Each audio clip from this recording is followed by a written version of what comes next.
Answer आप सभी को कमेंट बॉक्स में देना है, ठीक है ना। सारे प्रश्न के आंसर आप सभी करना क्या है कि कमेंट बॉक्स में लिखते रहना, ठीक है ना। चलिए पहले प्रश्न की ओर बात करते हैं कि पहला प्रश्न आप सभी से क्या पूछा जा रहा है, और आंसर देने के लिए आप सभी को 5 से 10 सेकेंड का समय दिया जाएगा। आप सभी को अच्छे तरीके से रीड करना है, उस क्वेश्चन का आंसर आप सभी को कमेंट बॉक्स में लिखते रहना, ठीक है ना। और लास्ट में जब आप सभी का स्कोर निकल जाए तो आप लोगों को कमेंट बॉक्स में लिख देना है कि सर इसका इतना स्कोर है, हमारा इतना स्कोर है, हमारा इतना स्कोर है, ठीक है ना। ठीक है, चलिए पहले प्रश्न की ओर बात करते पूछा जा रहा है कि तराइन का प्रथम युद्ध 1191 में किसके मध्य लड़ा गया था। अब इस क्वेश्चन का आंसर आप सभी अब फटाफट कमेंट बॉक्स में डाल दीजिए कि इस क्वेश्चन का राइट आंसर क्या हो जाएगा। तो पहला का जो राइट आंसर हो जाएगा आप सभी का ऑप्शन नंबर बी, यानी कि मोहम्मद गोरी और पृथ्वीराज तृतीय के द्वारा के मध्य हुआ था, ठीक है। चलिए अगले प्रश्न की ओर बात करते हैं। आप सभी का दूसरा नंबर प्रश्न है, और कोई चीट नहीं करेगा कि यार मुझे बता देने के बाद आप सभी को आंसर कमेंट बॉक्स में डालना, नहीं। आप लोग खुद के साथ ये से गलती नहीं कर सकते। आप लोग खुद की तैयारी कर रहे हैं यहाँ पर, और किसी को नहीं देने वाले, तो आप लोग रियल एकदम कमेंट बॉक्स में लिखिए, सच्चाई के साथ लिखिए, ठीक है ना। वो चाहे गलत हो या सही हो, ठीक है।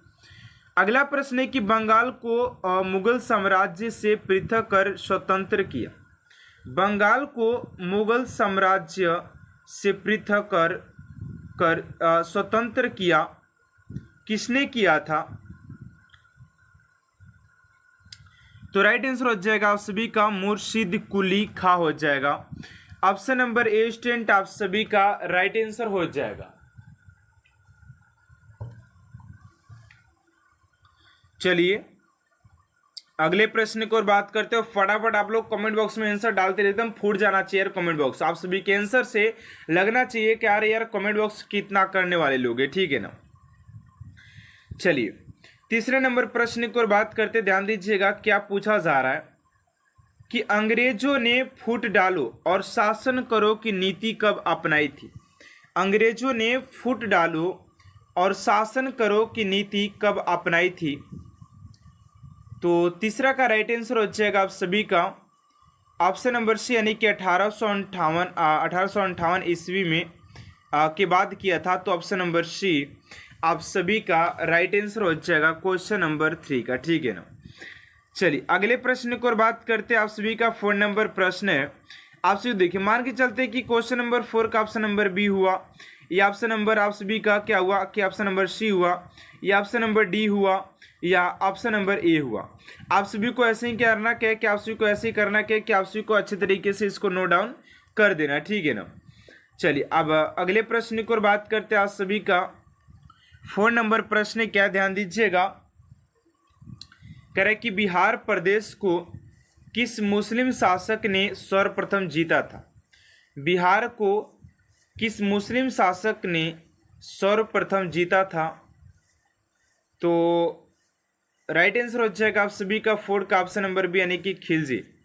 खिलजी ऑप्शन नंबर बी आप सभी का राइट आंसर हो जाएगा। चलिए अगला प्रश्न है कि सिंधु घाटी सभ्यता के लोग पूजा करते थे। सिंधु सभ्यता के लोगों की बात करते स्टूडेंट कि वो किसके पूजा करते थे। ऑप्शन नंबर ए में पशुपति की, बी में ब्रह्मा की, सी में विष्णु की, और डी में है इंद्र की। तो 5 का हो जाएगा आप सभी का पशुपति की हो जाएगा। ऑप्शन नंबर ए आप सभी का राइट आंसर हो जाएगा। चलिए अगले प्रश्न की ओर बात करते हैं। उससे पहले आप सभी से एक छोटा सा रिक्वेस्ट है कि आप सभी अभी तक हमारे चैनल को सब्सक्राइब नहीं किए हैं तो प्लीज़ स्टूडेंट चैनल को सब्सक्राइब कर साथ साथ बेल आइकन को प्रेस कर दीजिएगा, ताकि ऐसा मोस्ट इम्पोर्टेंट क्लास स्टूडेंट आप तक सबसे जल्द पहुंचते रहे। चलिए 6 नंबर प्रश्न है कि मुगल साम्राज्य की नींव किस लड़ाई के बाद मानी जाती है। मुगल साम्राज्य की नींव किस लड़ाई के बाद मानी जाती है। तो 6 का हो जाएगा आप सभी का, 6 का हो जाएगा आप सभी का ऑप्शन नंबर ए, यानी कि पानीपत की प्रथम लड़ाई। पानीपत की प्रथम लड़ाई आप सभी का राइट आंसर हो जाएगा क्वेश्चन नंबर 6 का। पानीपत की प्रथम लड़ाई। चलिए अगले प्रश्न की ओर बात करते हैं आप सभी का 17 नंबर प्रश्न क्या पूछा जा रहा है, ध्यान दीजिएगा। करें कि मुगल वंश की स्थापना भारत में कब हुई। मुगल वंश की स्थापना भारत में कब हुई थी? तो 7 का हो जाएगा आप सभी का ऑप्शन नंबर सी, यानी कि 1526 में। 1526 ऑप्शन नंबर सी आप सभी का राइट आंसर हो जाएगा क्वेश्चन नंबर 7 का। चलिए अगले प्रश्न की ओर बात करते हैं आप सभी का। अगला प्रश्न क्या पूछा जा रहा है, ध्यान दीजिएगा। अगला प्रश्न है आप सभी का 8 नंबर की प्लासी का युद्ध कब लड़ा गया था। अब आप लोग फटाफट इस क्वेश्चन का राइट आंसर कमेंट बॉक्स में डाल दीजिएगा। इस क्वेश्चन का राइट आंसर क्या हो जाएगा, ठीक है ना। काफी सिंपल और काफी इजी प्रश्न है। फटाफट इसका आंसर आपसे कमेंट बॉक्स में डाल दिए कि इस क्वेश्चन का राइट आंसर क्या हो जाएगा। तो यहाँ पर पूछा जा रहा है आप सभी से कि प्लासी का युद्ध कब लड़ा गया था, ठीक है ना। तो प्लासी के युद्ध की बात करते हैं तो 8 का हो जाएगा आप सभी का ऑप्शन नंबर, यानी कि 23 जून 1757 हो जाएगा। चलिए अगले प्रश्न की ओर बात करते हैं 9 नंबर की बक्सर का युद्ध कब आरंभ हुआ था। तो बक्सर के युद्ध की बात करते हैं तो ये हुआ था आप सभी के 1763 में। चलिए अगला प्रश्न आप सभी का 10 नंबर कि किस देश को यूरोप का मरीज कहा जाता है। किस देश को यूरोप का मरीज कहा जाता है। तो 10 का हो जाएगा आप सभी का ऑप्शन नंबर डी, यानी कि तुर्की को यूरोप का मरीज कहा जाता है। ऑप्शन नंबर डी आप सभी का राइट आंसर हो जाएगा क्वेश्चन नंबर 10 का। चलिए अगले प्रश्न की ओर बात करते हैं आप सभी का। अगला प्रश्न 11 नंबर कि जर्मनी का एकीकरण कब पूरा हुआ था। तो जर्मनी के एकीकरण की बात करते हैं स्टूडेंट कि जर्मनी का एकीकरण कब पूरा हुआ था। तो 11 का जो राइट आंसर हो जाएगा आप सभी का 11 का ऑप्शन नंबर हो जाएगा डी, यानी कि 1871 में। 1871 आप सभी का राइट आंसर हो जाएगा क्वेश्चन नंबर 11 का।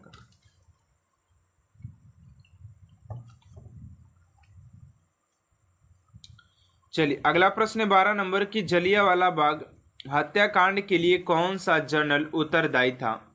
जलियांवाला बाग हत्याकांड के लिए कौन सा जनरल उत्तरदायी था। तो 12 का आ जाएगा आप सभी का ऑप्शन नंबर सी, यानी कि जनरल डायर हो जाएगा। जनरल डायर हो जाएगा। ऑप्शन नंबर सी आप सभी का राइट आंसर हो जाएगा क्वेश्चन नंबर 12 का। चलिए अगले प्रश्न को बात कर लेते हैं आप सभी का। अगला प्रश्न क्या 14 नंबर कि प्रथम मयूर युद्ध किसके बीच लड़ा गया था। प्रथम मयूर युद्ध किसके द्वारा लड़ा गया था। तो 13 का आ जाएगा आप सभी का ऑप्शन नंबर बी, यानी कि ब्रिटिश और हैदर अली। ब्रिटिश और हैदर अली आप सभी का राइट आंसर हो जाएगा क्वेश्चन नंबर 13 का ऑप्शन नंबर बी।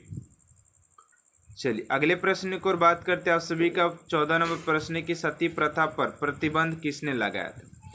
सती प्रथा पर प्रतिबंध किसने लगाया था। ये भी प्रश्न आप सभी के लिए काफ़ी इम्पोर्टेंट है और काफ़ी इजी है। तो आप सभी फटाफट कमेंट बॉक्स में आंसर डालिए, ठीक है ना। चलिए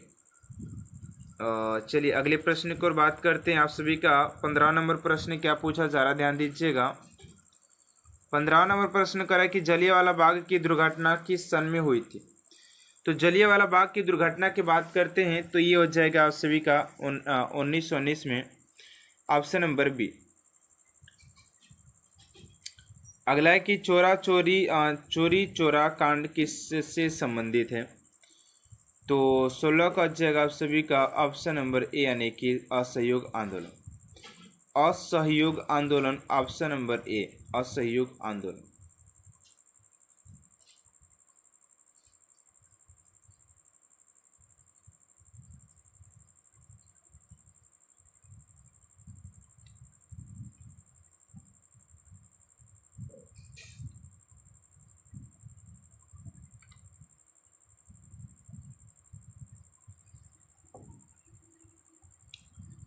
देखा।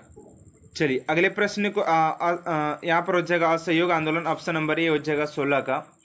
चलिए अगले प्रश्न की ओर बात करते हैं आप सभी का। 17 नंबर प्रश्न क्या पूछा जा रहा है, ध्यान दीजिएगा। कह रहे कि भारत में खोजा गया सबसे पहला और पुराना शहर कौन सा है।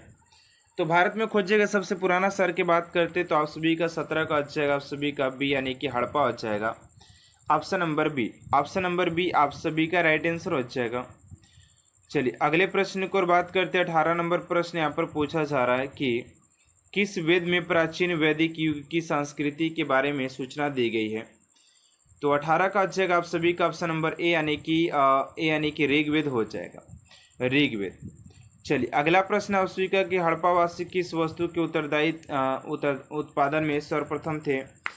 तो 19 का जाएगा आप सभी का ऑप्शन नंबर ए यानी कि कपास की खेती में। ऑप्शन नंबर ए आप सभी का राइट आंसर हो जाएगा कपास। चलिए अगला प्रश्न आप सभी का कि सोने के सर्वाधिक सिक्के किस काल में जारी किए गए थे। तो गुप्त काल में। कौन से काल में। तो गुप्त काल में बहुत सारे सिक्के क्या किए गए थे, जारी किए गए थे। तो ऑप्शन नंबर ए हो जाएगा। अगला प्रश्न है कि किस गुप्तकालीन शासक को कविराज कहा जाता है। किस गुप्तकालीन शासक को कविराज कहा जाता है। तो 21 का अच्छा है आप सभी का ऑप्शन नंबर सी यानी कि समुद्रगुप्त। चलिए अगले प्रश्न की ओर बात करते हैं। 22 नंबर के गुप्त वंश का संस्थापक कौन था। गुप्त वंश का संस्थापक कौन था। तो 22 का हो जाएगा आप सभी का ऑप्शन नंबर हो जाएगा ए यानी कि श्रीगुप्त हो जाएगा, श्रीगुप्त। चलिए अगले प्रश्न की ओर बात करते हैं। 23 नंबर कि भीमबेटका किस लिए प्रसिद्ध है। तो भीमबेटका की बात करें जो कि एक गुफा है, तो ये आप सभी के गुफाओं के शैल चित्र के लिए हो जाएगा ऑप्शन नंबर सी। चलिए अगले प्रश्न की ओर बात करते हैं। आप सभी को 24 नंबर है कि मानव द्वारा सर्वप्रथम प्रयुक्त अनाज कौन था। तो मानव द्वारा सबसे पहले प्रयुक्त अनाज की बात करते तो चावल हो जाएगा, ठीक है। चलिए अगले प्रश्न की ओर बात करते कि गौतम बुद्ध द्वारा भीष्मी संघ की स्थापना कहाँ की गई थी। तो 25 का हो जाएगा सभी का ऑप्शन नंबर बी यानी कि कपिल वस्तु में, कपिल वस्तु ऑप्शन नंबर बी।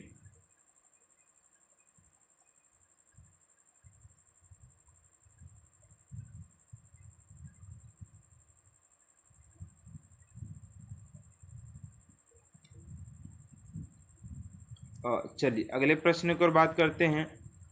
आप सभी का 27 नंबर प्रश्न क्या पूछा जा रहा है, ध्यान दीजिएगा। कह रहे कि भारतीयों के महान रेशम मार्ग किसने आरंभ किया। कह रहे कि भारतीयों के महान रेशम मार्ग किसने तैयार किया, किसने तैयार किया। तो 26 का 26 का ऑप्शन नंबर बी यानी कि कनिष्क हो जाएगा, ऑप्शन नंबर बी यानी कि कनिष्क हो जाएगा। चलिए अगले प्रश्न की ओर बात करते हैं। 27 नंबर की गुप्त वंश का वह राजा कौन था जिसे हुणों को भारत पर आक्रमण करने से रोका था। तो 27 का अच्छा आप सभी का ऑप्शन नंबर हो जाएगा बी यानी कि स्कंद गुप्त हो जाएगा। चलिए अगले प्रश्न की ओर बात करते हैं।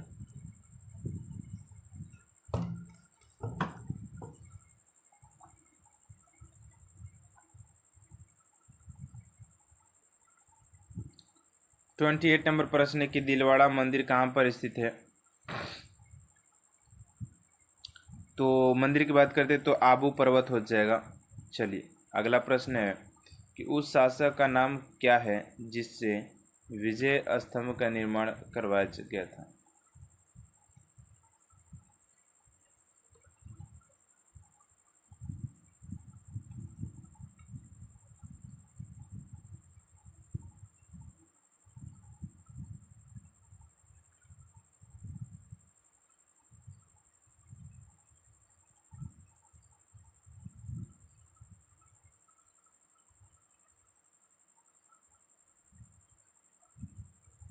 चलिए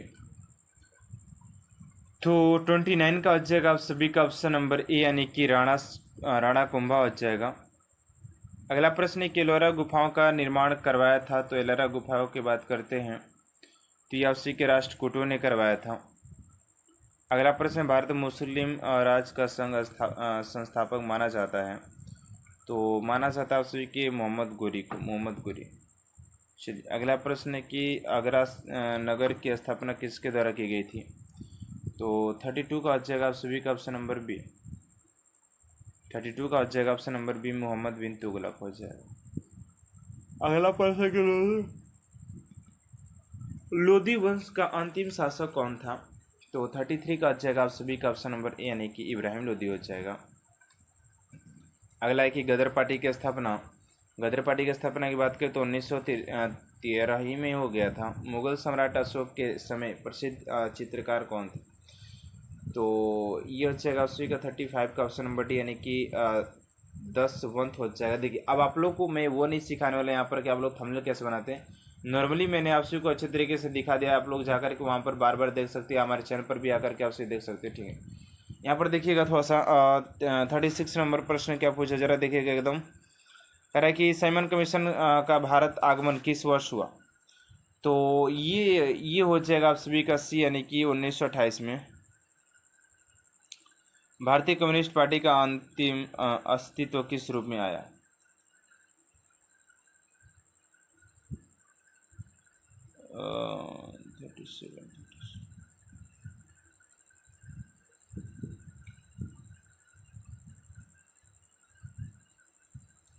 अगला कि किस मुगल बादशाह को जिंदा पीर कहा जाता है? तो 38 का हो जाएगा आप सभी का ऑप्शन नंबर डी, यानी कि Aurangzeb. Aurangzeb Aurangzeb Aurangzeb option number D. 28 38 का ऑप्शन नंबर डी। अगला प्रश्न है कि चालुक्य किसके प्रधानमंत्री था? Option number A Chalukya.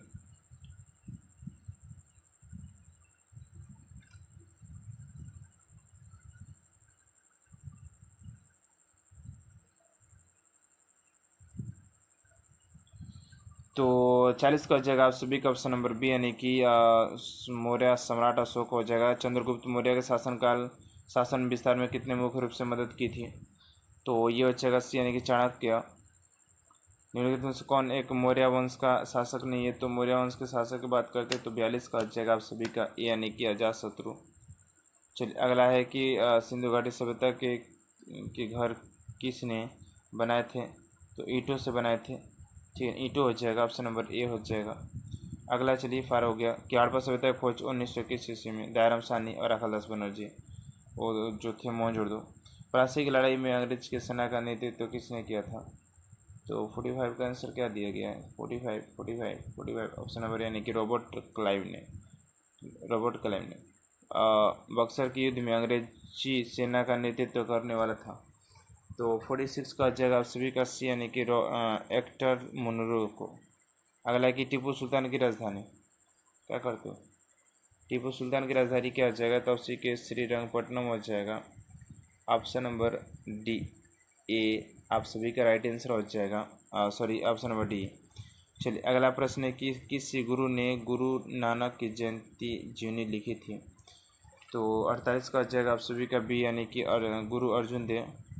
चलिए अगला है कि स्वामी दयानंद सरस्वती का पूरा नाम? तो मूल शंकर हो जाएगा, 49 का ऑप्शन नंबर बी मूल शंकर। स्टूडेंट आप लोग देख पा रहे हैं कि सारे प्रश्न आप सभी के लिए काफी इंपोर्टेंट एंड एग्जाम ओरिएंटेड लिया गया है। चलिए पहले प्रश्न की ओर बात करते, पूछा जा रहा है कि सरहुल पर्व का संबंध किस राज्य से है? सरहुल पर्व का संबंध किस राज्य से है?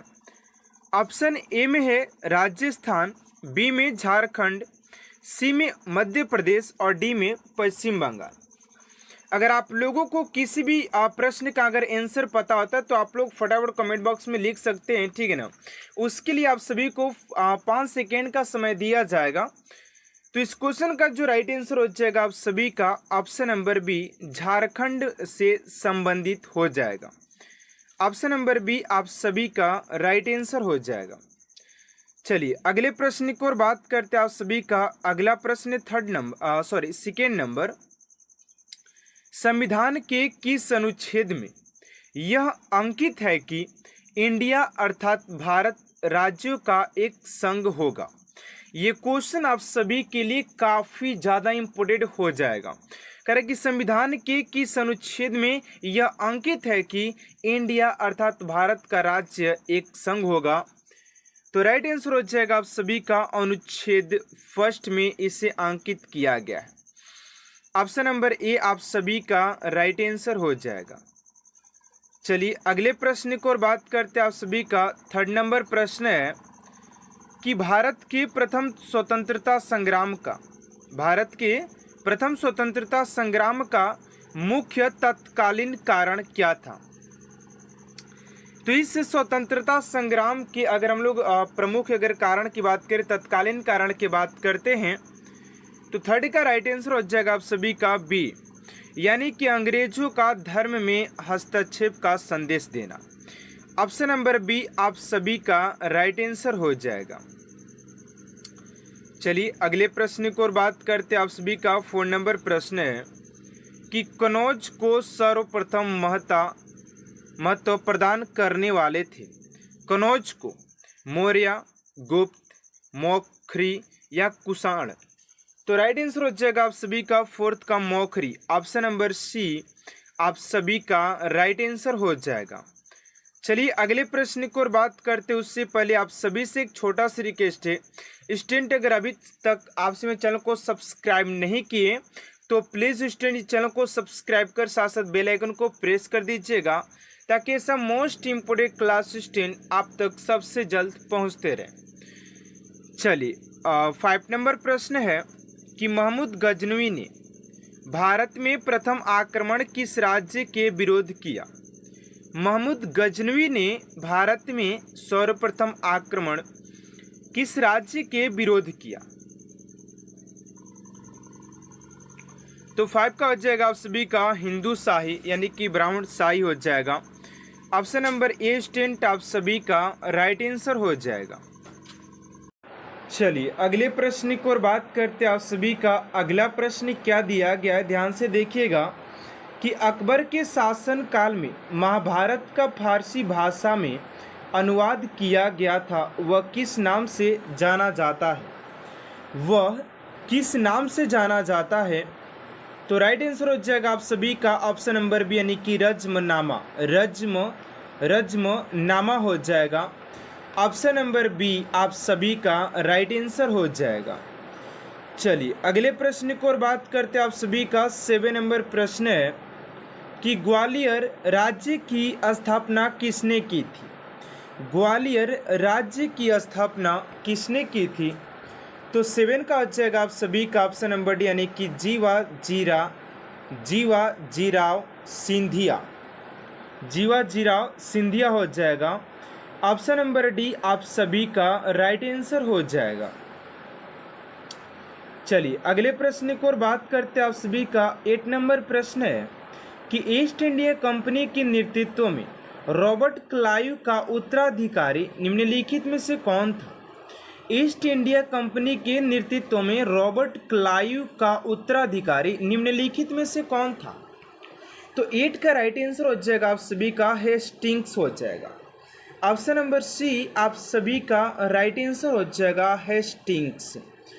चलिए अगले प्रश्न की ओर बात करते हैं। आप सभी का 9 नंबर प्रश्न है कि निम्नलिखित में से किससे हिंदी खड़ी बोली का जनक कहा जाता है। निम्नलिखित में से किसे हिंदी खड़ी बोली की जनक कहा जाता है। तो 9 का हो जाएगा आप सभी का ऑप्शन नंबर ए यानी कि अमीर खुसरो। अमीर खुसरो ऑप्शन नंबर ए आप सभी का राइट आंसर हो जाएगा। चलिए अगले प्रश्न की ओर बात करते 10 नंबर की हम्पी का खुला संग्रहालय किस राज्य में है। तो हम्पी के संग्रहालय की बात करते तो कर्नाटक में हो जाएगा। चलिए अगला प्रश्न है कि निम्नलिखित में से किसको पर्ल ऑफ साइबेरिया कहा जाता है। 11 का हो जाएगा आप सभी का बैकाल झील को। बैकाल झील को हो जाएगा ऑप्शन नंबर ए आप सभी का राइट आंसर हो जाएगा क्वेश्चन नंबर 11 का। चलिए अगले प्रश्न की ओर बात करते हैं। आप सभी का 12 नंबर प्रश्न की बोयोमा जलप्रपात किस नदी पर स्थित है। बोयोमा जलप्रपात किस नदी पर स्थित है। तो 12 का हो जाएगा बी यानी कि जैरे ऑप्शन नंबर बी आप सभी का राइट आंसर हो जाएगा जैरे ऑप्शन नंबर बी। चलिए अगले प्रश्न की ओर बात करते हैं। आप सभी का 13 नंबर प्रश्न है कि स्वेज नहर के दक्षिणी सिरे पर कौन सा पतन स्थित है। स्वेज नहर के दक्षिणी सिरे पर कौन सा पतन स्थित है। तो 13 का हो जाएगा बी यानी कि Port Said option number B. अगला प्रश्न है आप सभी का कि विश्व की सबसे लंबी दरार घाटी किस महाद्वीप में स्थित है। विश्व की सबसे लंबी दरार घाटी किस महाद्वीप में स्थित है। तो 14 का आ जाएगा आप सभी का बी, यानी कि अफ्रीका महाद्वीप में, अफ्रीका महाद्वीप ऑप्शन नंबर बी आप सभी का राइट आंसर हो जाएगा। चलिए अगला प्रश्न आप सभी का 15 नंबर की विश्व का सबसे बड़ा शीत मरुस्थल है। तो विश्व के सबसे बड़े शीत मरुस्थल की बात करते तो गोबी मरुस्थल हो जाएगा। अगला प्रश्न जॉर्डन और इजराइल के मध्य कौन सा सागर है। तो बात किया जाए तो आप सभी का हो जाएगा मृत सागर, ऑप्शन नंबर सी। अगला प्रश्न है कि अकोसोम्बो बांध निम्नलिखित में से किस नदी पर है। 17 का हो जाएगा बी, यानी कि वोल्टा ऑप्शन नंबर बी। अगला प्रश्न है कि कहवे के कुल उत्पादन का 60% से भी अधिक भाग प्राप्त होता है। 18 का हो जाएगा यानी कि लैटिन अमेरिका से हो जाएगा। अगला प्रश्न है कि निम्नलिखित देशों में से कौन लौह इस्पात उद्योगों में अधिक उन्नत है। 19 का हो जाएगा डी, यानी कि जापान आप सभी का राइट आंसर हो जाएगा। चलिए अगले प्रश्न की ओर बात करते हैं। 20 नंबर की कुल जनसंख्या के उपलब्ध कृषि योग्य भूमि के क्षेत्रफल से विभाजित करने पर मिलता है। तो 20 का हो जाएगा सी, यानी कि कृषि घनत्व। चलिए अगले प्रश्न की ओर बात करते हैं। कौन सा शहर डिलोवेयर तथा अश्चुतकिल नदियों के संगम पर स्थित है। तो 21 का हो जाएगा आप सभी का डी, यानी कि फिलाडेल्फिया हो जाएगा, ऑप्शन नंबर डी हो जाएगा। चलिए अगला प्रश्न है कि क्विकर सिटी उपनाम से कौन सा नगर जाना जाता है। क्विकर सिटी तो फिलाडेल्फिया ऑप्शन नंबर डी हो जाएगा, ऑप्शन नंबर डी। अगला प्रश्न है कि भारतीय टेनिस खिलाड़ी जो फिल्म निर्माता के लिए हॉलीवुड से जुड़े हैं। 23 का हो जाएगा आप सभी का अशोक अमृतराज। चलिए अगला प्रश्न है कि क्रिकेट खेल की शुरुआत किस देश में हुई। तो क्रिकेट खेल की शुरुआत की बात करें तो ये हो जाएगा, यानी कि इंग्लैंड में हो जाएगा। अगला प्रश्न है कि गैम्बिट शब्द का किस खेल से संबंधित है। तो शतरंज से हो जाएगा। अगला प्रश्न है कि मध्य प्रदेश में कुल कुंभ मेला लगता है। मध्य प्रदेश में कुंभ मेला कहाँ लगता है। 26 का हो जाएगा उज्जैन में, ऑप्शन नंबर डी उज्जैन। अगला प्रश्न आप सभी का 27 नंबर की गोलकुंडा किला किस राज्य में स्थित है। तो तेलंगाना हो जाएगा। अगला प्रश्न है कि सिंधु घाटी सभ्यता की विकसित अवस्था में निम्नलिखित में से किस स्थल में घरों में कुआं के अवशेष मिले हैं। 28 का हो जाएगा डी, यानी कि मोहनजोदड़ो। अगला प्रश्न अफगानिस्तान स्थित सिंधु सभ्यता के स्थल है। तो ए और बी मुंडी गाक और सुरतुगोई। चलिए अगला प्रश्न कि सिद्धार्थ का ज्ञान प्राप्त कहाँ हुई थी। तो इस क्वेश्चन का राइट आंसर क्या होगा स्टूडेंट, आप सभी को कमेंट बॉक्स में देना है। एंड देखते हैं कितने स्टूडेंट इस क्वेश्चन का राइट आंसर कमेंट बॉक्स में दे पाते हैं। तो आज की इस क्लास को यहीं तक एंड करते हैं। आप सभी को क्लास कैसा लगा कमेंट बॉक्स में जरूर बताइएगा। अगर आप सभी को क्लास अच्छा लगे तो प्लीज चैनल को सब्सक्राइब कर साथ साथ बेल आइकन को प्रेस कर दीजिएगा, ताकि ऐसा मोस्ट इम्पोर्टेंट क्लास स्टूडेंट आप तक सबसे जल्द पहुंचते रहे। तो मिलते हैं नेक्स्ट क्लास में student. Thanks for watching my class.